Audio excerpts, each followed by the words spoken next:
नमस्कार दोस्तों, DD red के एक और रिएक्शन वीडियो में आप सभी का स्वागत है। मैं हूं आलोक। तो आज जो वीडियो लेकर आया हूं वीडियो है हारिस सुल्तान का और इसका टाइटल है मोमिनों ने जापानीज लड़कियों को भी छेड़ना शुरू कर दिया।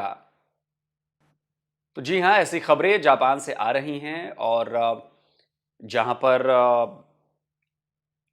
जापान के लोग जो हैं वो थोड़ा गुस्से में दिख रहे हैं क्योंकि मुसलमानों की हरकतें वहां पर ऐसी बढ़ती जा रही है कि अब उन्हें भी इनके खिलाफ उतरना पड़ा है।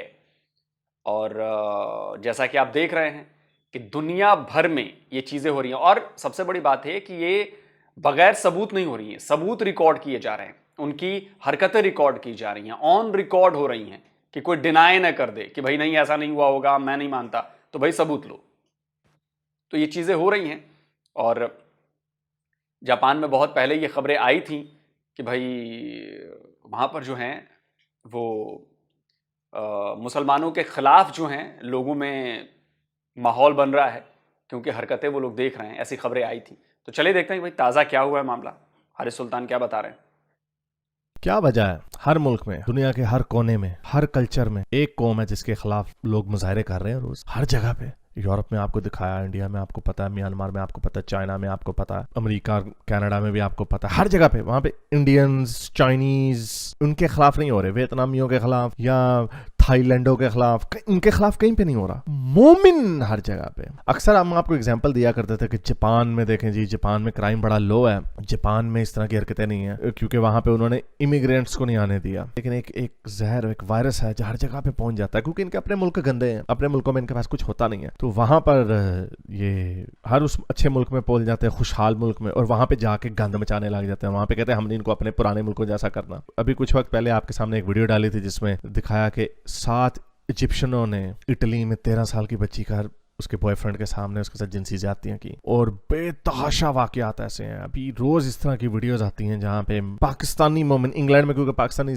मोमिन ज्यादा है, 13-12 साल की लड़कियों के साथ 2 नंबरियां करते हुए पकड़े जाते। ग्रूमिंग गैंग का किस्सा, पूरा ग्रूमिंग गैंग, सबको पता है। मोमिन अगेन एक आधा कोई सिख या इंडियन निकल आता है। 90% जो है वो सारे एशियन गैंग्स में, सारे पाकिस्तान। जिनसी ड्रगों के तो काम चलो क्राइम और है, वो बाकी मुल्कों के लोग करते हैं। जिनसी गंदे वाले, उसकी क्या वजह? कल्चर है ना, ऐसा कल्चर। अपनी औरतें इन्होंने देखी नहीं होती तो अंदर से तूफान आया होता है शलवार में, तभी बकरियों को खड़का देते हैं, खोतों को खड़का देते हैं, कभी किसको खड़का देते हैं, तो ये करते रहते हैं। तो जब बाहर के मुल्कों में आते हैं तो वो इवॉल्व हो चुके हैं। वो स्कर्टें पहन के लड़कियां जा रही होती हैं, उन्हें किसी को कुछ नहीं होता, बीचेस पे नंगे पड़े होते, किसी को कुछ नहीं हो रहा था, इनकी तूफान आया होता तो पुतर जाते हैं। तो जापान एक ऐसा मुल्क जिसको मैं समझता था बचा हुआ है, ओहो मैं गलत था, और कितना गलत था इसके ऊपर बात करते हैं। लेकिन आगे जाने से पहले इस वीडियो को ज्यादा से ज्यादा लाइक करें, शेयर करें, नीचे कमेंट्स में अपने ख्यालात का इजहार जरूर करें। चलते हैं आज की वीडियो की तरफ। तो जापान में पहले मैं आपको जो बताता हूं, उससे पहले मैं आपको कुछ फैक्ट्स एंड फिगर्स दे दूं। 1941 में सिर्फ 600 मुसलमान थे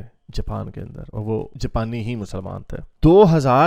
सन 2000 में 1 लाख जापानी थे जो मुसलमान थे। तो क्योंकि 60s, 70s, 80s और अप टू 90s में बड़ी खुशहाली आई, तो वहाँ पहुंच जाते हैं जैसे मैंने आपको बताया। जहाँ पे अपने मुल्कों में तो गंद मचाया हुआ, लूट मजार, जो अरबी जहाँ पे तेल की दौलत से माला माल हो गए वो इनको हिलने नहीं देते। वहाँ पे डंडे शुरते बड़े जबरदस्त हैं, तो वहाँ पर ये काम हरकतें इस तरह की कर नहीं पाते। और वैसे भी वहाँ पे औरतें खुली नहीं फेर रही होती, इसलिए वहाँ पे जिनसी जो जराइम है वो नहीं, उनके होने का इम्कान बड़ा कम है। लेकिन जूं अरब के मुल्क लिबरलाइज हो रहे हैं, वहाँ पर भी ये होगा। लेकिन आई होप के अरबी जो है अपने कानून सख्त रखें और वैसे लिबरलाइज हो जाएं, तो शायद वहाँ पे बचत रहेगी। लेकिन यूरोप और अमेरिका, कनाडा और अब जापान भी, चूंकि ये लिबरल लोग हैं, अपनी आवाम को तो इन्होंने उठा दिया, उनकी तरबियत कर दी कि अगर कोई लड़की नंगी भी जा रही है तो तुम उसको हाथ भी नहीं लगा सकते। हाथ लगाना क्या, देखते भी नहीं है। यहाँ पे न्यूड बीचेस हैं, कोई देखता भी नहीं है। ऑस्ट्रेलिया में हुआ था एक वाकया, एक न्यूड बीच पे एक अफगानी चला गया था, वहां पे जाके उसने बच्ची के जिनसी ज्यादती कर दी, और आप जब अदालत में लेके गया था, हमारे कल्चर में औरतें नहीं होती। जब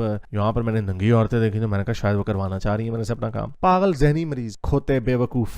तो अच्छा, जापान की तरफ आते हैं। तो 2020 में इनकी आबादी जो है 2,30,000 तक पहुंच गई। 2,30,000, अभी ये फ्रैक्शन है, फ्रैक्शन। तो सन 2000 में 24 मस्जिदें थी, 2020 में 110 मस्जिदें हो गई। ये मस्जिदें नहीं, ये क्राइम सेंटर्स हैं। यहाँ पर ये काफरों को तबाह बर्बाद करने की प्लानिंगें करते हैं, मीटिंगें करते हैं स्पिरिचुअलिटी के नाम पर। वो पागल होते हैं, वो समझते हैं, वो लोग रिलीजन को वाकई स्पिरिचुअलिटी समझते हैं। वो गोरे समझते थे चर्च में क्या होता है, लोग बाइबल पढ़ते हैं, गाने गाते हैं, हिम्स पढ़ते हैं। हिंदू भी यही समझते हैं, हाँ जी मंदिरों में क्या होता है, जाके वो हार पहना दिए, प्रसाद खा लिया, घंटी बजा दी, बस। वहां पे कोई इस तरह के खुतबे तो नहीं चल रहे होते कि आज हमने मुसलमानों की ईंट से ईंट बजानी है, काफरों के। वो वीडियो देखी थी ना आपने जो मैंने दिखाई थी, काबे के अंदर क्या दुआएं हो रही, वो तुम अपनी ये बातें करो, काबे में दुआएं चल रही है, अल्लाह यहूदियों और क्रिश्चियनों को तबाह बर्बाद कर दे, इनको गंदी गंदी बददुआएं दे रहे थे, इनको तड़पा तड़पा के इनको ऐसी बीमारियां दे, तड़प तड़प के मरे, तो और इनके ऊपर गुर्बत आए।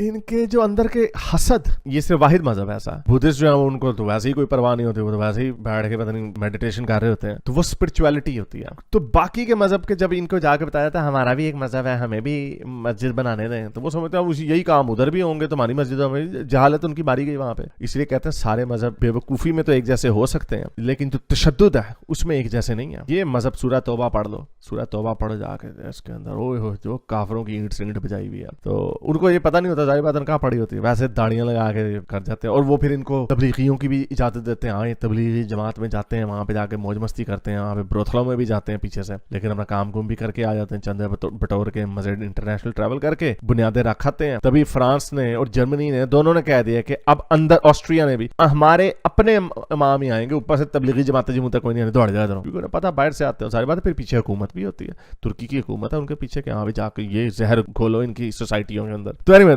24 मस्जिदों से 110 मस्जिदें होंगी।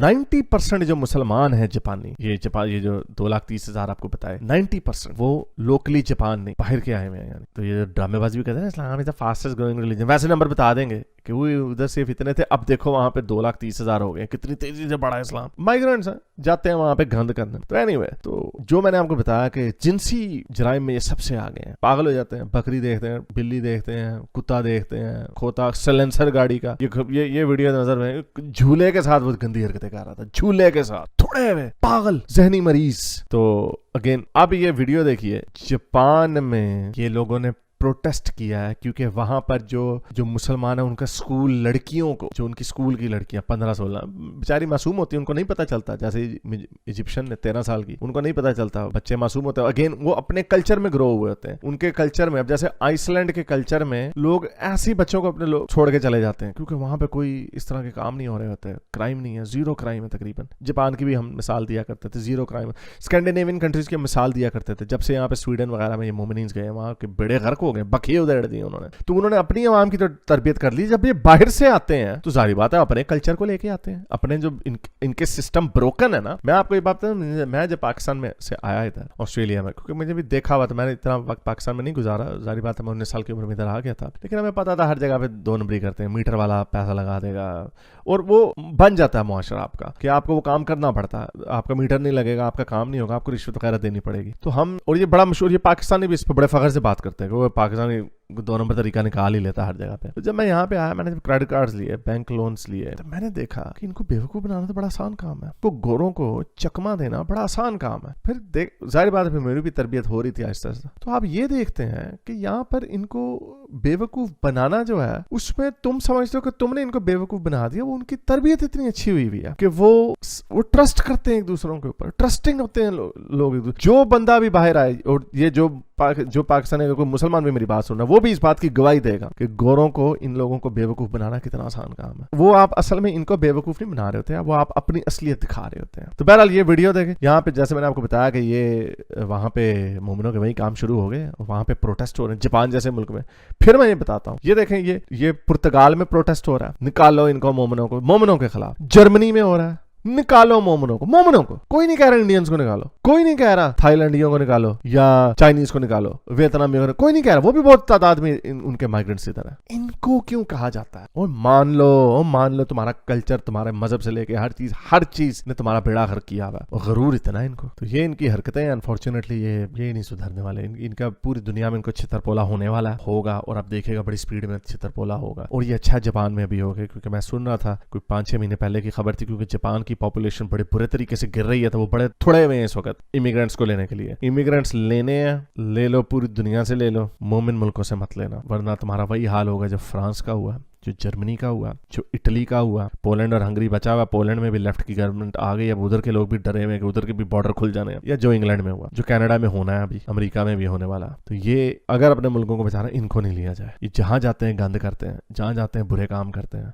और भाड़ में गई इस्लामोफोबिया और ये बिगटरी शिगटरी। भाई कोई भी अगर मेरा मुल्क हो, मुझे पता हो कि अगर मैं इस ग्रुप से लोग लूंगा, 50% चांस है वो अच्छा बंदा होगा, 50% चांस है गंदा, यहाँ पे गंद भी आएगा। 50 छोड़े, 50 से चलो 80% चांस है कि वो अच्छे लोग होंगे, 20% चांस है कि ये हमारे जो क्राइम है वो बढ़ जाएंगे। और सारे स्टेटिस्टिक्स प्रूव करते हैं कि जहां पे मोमिन जाते हैं वहां पे क्राइम्स बढ़ते हैं, सारे स्टेटिस्टिक्स। फ्रांस की जेलों की तादाद देख लें, बेल्जियम की देख लें, इंग्लैंड की देख लें, जर्मनी की देख लें, इटली की देख लें, और अब ग्रीस की देख लें। हर मुल्क में इनकी आबादी 3-3% अगर है, तो जेलों में इनकी आबादियां इनकी 15-15% है। हर मुल्क में। अमेरिका का भी आया था सर्वे, उसके अंदर भी इंडियंस अंडर रिप्रेजेंटेड है। अब मुझे of the top my head मुझे याद आ रहा है, इंग्लैंड में इंडियन 1% है, और जो जेलों में उनके मेरा ख्याल तादाद कोई 150 के करीब थी। इतने थोड़े क्यों? हालांकि इंडिया के मुसलमान भी हैं हालांकि इंडिया की एवरेज आनी चाहिए इन बुरे कामों में भी, अगर मोमनों का भी आ जाए, लेकिन क्योंकि उधर के मोमनों की भी थोड़ी सी ट्रेनिंग बेहतर हुई है, क्योंकि वो हिंदुओं के साथ ग्रो कर रहे हैं। यही वजह हो सकती है, और क्या वजह हो सकती है? जहां से मुस्लिम मेजोरिटी कंट्री से जाते हैं, इजिप्ट से देख लें, लिबिया से देख लें, सीरिया से देख लें, सीरियंस, ओए हो जिनसियों के रेपों की उन्होंने भरपार उठाई हुई है। जर्मनी में पूरा एक वो न्यू ईयर का फंक्शन हुआ था, कोई 1800 लड़कियों के इन्होंने गंदे उनके ऊपर जिनसी हमला किया था इन्होंने। पूरा उसके ऊपर विकिपीडिया का आर्टिकल बना हुआ, वो पागल हो गए। फिर उन्होंने इनको ट्रेनिंग देनी शुरू कर दी कि अगर कोई नंगी लड़की नजर आए तो उसको हाथ नहीं लगाना, अगर हाथ लगाना है तो पहले पूछना है कि क्या मैं आपको हाथ लगा। वीडियोस पड़ी हुई इनकी ट्रेनिंग की, यहाँ पे हम चला नहीं सकते, फिर पंगा हो जाता। तो ये इनकी हरकतें हैं। और जापान, उम्मीद ये अच्छी बात है कि उन्होंने अभी से करना शुरू कर दिया ताकि उनकी हुकूमत अलर्ट हो जाए, ना वो कहीं इस ये रेसिज्म और इसके चक्कर में ना पड़ जाए। वो रेसिस्ट ही नहीं, अपने मुल्क को बचा के रखें। तो ये इन्होंने गंद हर जगह पे जाकर मचाना। तो उम्मीद करता हूँ आज की वीडियो आपको पसंद आई होगी। इसके साथ लाइक करें, शेयर करें, और नीचे कमेंट्स में अपने ख्यालात। चलिए दोस्तों, तो वीडियो खत्म हो गया, और ये बात बिल्कुल सही है। जापान का मुझे याद आता है, अल जजीरा का एक आर्टिकल था, आई थिंक 2016 का, यानी कि 8 साल पुराना आर्टिकल था, वो मैंने पढ़ा था। और उसमें जापान की गवर्नमेंट को ये बहुत पहले अंदाजा हो गया था, तो उसने निगरानी बढ़ा दी, और वो ये मामला शायद कोर्ट में भी गया था वहां पर, और कोर्ट ने कहा कि ना ना ना ना ना, ऐसे नहीं चलेगा, सर्विलांस तो बढ़ेगा जी। और वो मुस्लिम्स गए थे कोर्ट में कि नहीं, हमारे खिलाफ ऐसा हो रहा है, हम जहां 10 लोग मिल जाते हैं वहां पर ये सर्विलांस बढ़ा देते हैं पुलिस, और ये और वो, ऐसा वैसा। तो जापान की कोर्ट ने कहा कि ना, हम इसके खिलाफ फैसला नहीं सकते, बिल्कुल सही हो रहा है, होना चाहिए। लेकिन अब चूंकि तादाद बढ़ती जा रही है और लोगों को महसूस होने लगा है कि हमारे पास ये पावर आ गई है, क्योंकि हमारा धर्म इसकी इजाजत देता है, तो वो ऐसा करने लगे। तो वहां पर कोर्ट ने कहा कि ना, ये तो भैया ऐसा नहीं होगा, और वो बिल्कुल सही काम कर रहे हैं, और उन्होंने लॉ इन्फोर्समेंट को कह दिया कि भैया आप करो। लेकिन अब चूंकि तादाद बढ़ने लगी, तो धीरे धीरे कॉन्फ्लिक्ट्स बढ़ेंगे। मुझे लगता है कि देखिए, दुनिया भर में अब ये साफ साफ नजर आने लगा है कि मुसलमानों के प्रति किस तरह का बिहेवियर होने लगा है लोगों का। और ये देखिए, बिहेवियर ऐसे ही नहीं हो जाता, कोई पागल नहीं है कि कोई आएगा किसी के खिलाफ ऐसे ही खड़ा हो जाएगा, नहीं। वो हरकतें देखते हैं, वो चीज़ों को देखते हैं, वो समझते हैं, फिर धीरे धीरे वो चीज़ ग्रो करने लगती है, फिर वो डर पैदा होने लगता है, और फिर जब डर पैदा होता है तो यही होता है। मैं कहीं एक खबर पढ़ रहा था कि एक, पता नहीं किस देश की खबर थी, वो स्क्रीनशॉट मिलेगा तो लगा दूंगा, उस लड़की का रेप किया गया, और वो माइग्रेंट नहीं किया था किसी ने, मुसलमान ही था शायद। तो बाद में जब उसको कोई सज़ा वज़ा नहीं हुई, ऐसा नहीं हुआ, तो फिर उस लड़की ने अपने दोस्तों और अपने बॉयफ्रेंड के साथ मिलकर उसको निपटा दिया। अब उसका केस चल रहा है। तो देखिए, इस तरह के काम भी होंगे कि जब आप करेंगे ऐसा, और जब पुलिस से कुछ नहीं मिलेगा तो लोग आपके खिलाफ उठ खड़े होंगे, और जब लोग आपके खिलाफ उठ खड़े होंगे तो वो आपको जान से मार देंगे। समझ रहे हैं मेरी बात? अब इसमें क्या होगा कि जो अच्छे मुसलमान भी हैं, मान लीजिए, जो बेचारे अपनी मेहनत से काम कर रहे हैं, जो इनका कोई इनसे वास्ता नहीं है, वो भी लपेटे में आएंगे, क्योंकि मेजॉरिटी ऑफ मुस्लिम्स ये काम कर रहे हैं। और इसके एविडेंस हैं, ये कोई हवाई बातें नहीं हो रही जो नॉर्मल पाकिस्तानियों की तरह कि हमने ये कर दिया, हमने वो कर दिया, ऐसा हो गया, नहीं। इसके एविडेंसेस हैं, वीडियो सबूत है, फोटो है, ऑडियो है, 50 चीजें हैं यार। इतने सबूत हैं कि मतलब किसी कोर्ट में चले जाएं तो आप लटका दिए जाएंगे, इतने सबूत हैं। तो दुनिया अब इससे परेशान हो रही है, क्योंकि जो डेवलप सोसाइटीज हैं, जो नेशन जिनकी थिंकिंग एडवांस्ड है, वो आगे की सोचते हैं, वहां पर ये प्रॉब्लम होगी। तो भैया मैं तो कहूंगा कि जो मुसलमानों के थोड़े पढ़े लिखा तबका है, जो सीनियर हैं, बुजुर्ग हैं इसमें, वो आगे आएं और बचाएं, वरना फिर तो सारे मुसलमानों के साथ ऐसा होगा हर दुनिया में। दूसरी बात मैं ये कहना चाहता हूं कि एज ए मुस्लिम जब आपको पता है कि भाई जापान एक नॉन मुस्लिम देश है या अमेरिका एक नॉन मुस्लिम देश है, तो आप लोग वहां जाते ही क्यों हो? आपको जाना भी वहीं है क्योंकि वहां ओपननेस है, आज़ादी है। भाई आप मुस्लिम कंट्रीज है 57, वहां क्यों नहीं जाते हो? वहां इसलिए नहीं जाते हो क्योंकि वहां पे डंडे पड़ते हैं, जैसे आपने किया हाथ काट लिए जाएंगे भाई, फांसी पर लटका दिया जाएगा भाई। सऊदी में जो ड्रग्स के काम में पाए जाते हैं पाकिस्तानी, सबसे ज्यादा पाकिस्तानी, तो मतलब मुझे लगता है कि 60-65 की तो मैंने खबर पड़ी थी, उनको अब तक लटकाया जा चुका है, सरेआम चौराहे पर फांसी लटका दिया। तो डर भी होता है। ये काम अमेरिका में नहीं होता, ये काम जापान में नहीं होता। वहां पे आपको पकड़ लिया जाएगा, 1-2 साल की सजा हो जाएगी, या आप छूट जाएंगे, आपको डिपोर्ट कर दिया जाएगा। वहां पे तो सीधे लटका दिया जाएगा। तो इसीलिए आप उधर नहीं भागते, अब मजबूरी है। तो मैं तो कहता हूं कि इन देशों में और एक दिन ऐसा आएगा जब ये सारी कंट्रीज ना मुसलमानों की एंट्री पे बैन लगा देंगी। भैया कुछ भी हो जाए, देश में मुसलमान, बाहर से मुसलमान नहीं आने चाहिए, माइग्रेंट मुसलमान जो है वो नहीं आने चाहिए। वो चाहे भारत का मुसलमान हो, चाहे पाकिस्तान का मुसलमान हो, कहीं का मुसलमान हो, वो किसी दूसरे देश में नहीं जा पाएगा भैया, अपने देश में रहिए, ये होगा। तो और ये बड़ी खतरनाक सिचुएशन हो जाएगी, यकीन मानिए बहुत खतरनाक सिचुएशन हो जाएगी। तो इसलिए मुझे लगता है कि समझना बहुत ज्यादा जरूरी है, और आप लोग नहीं समझेंगे तो देखिए अब स्टार्ट हो चुका है दुनिया भर में, दुनिया भर में। फिर ना आपको अच्छी लाइफ का मौका मिलेगा, ना नौकरियां अच्छी मिलेंगी, ना आप रोजगार अच्छे कर पाएंगे। आप लोगों की जिंदगी 3rd वर्ल्ड कंट्री छोड़िए, 8th 9th वर्ल्ड कंट्री से भी बदतर होने लगेगी अगर आप लोगों ने अपनी आदतें नहीं सुधारी और रिफॉर्म्स लेकर नहीं आए। आपको अपनी सोसाइटीज में रिफॉर्म्स लेकर आना पड़ेगा। जैसे MBS कर रहे हैं, रिफॉर्म लेकर आ रहे हैं, वो रिफॉर्म नहीं किया आपने, कोई घुसने नहीं देगा आपको अपने देश में, कोई भी घुसने नहीं देगा। आप लाख आए तो मचाते रहिए, कोई नहीं घुसने देगा, और यही होगा। बाकी कमेंट करके आप बताएं कि क्या कहते हैं। जल्दी मिलता हूं एक और नए वीडियो के साथ। नमस्कार, जय हिंद।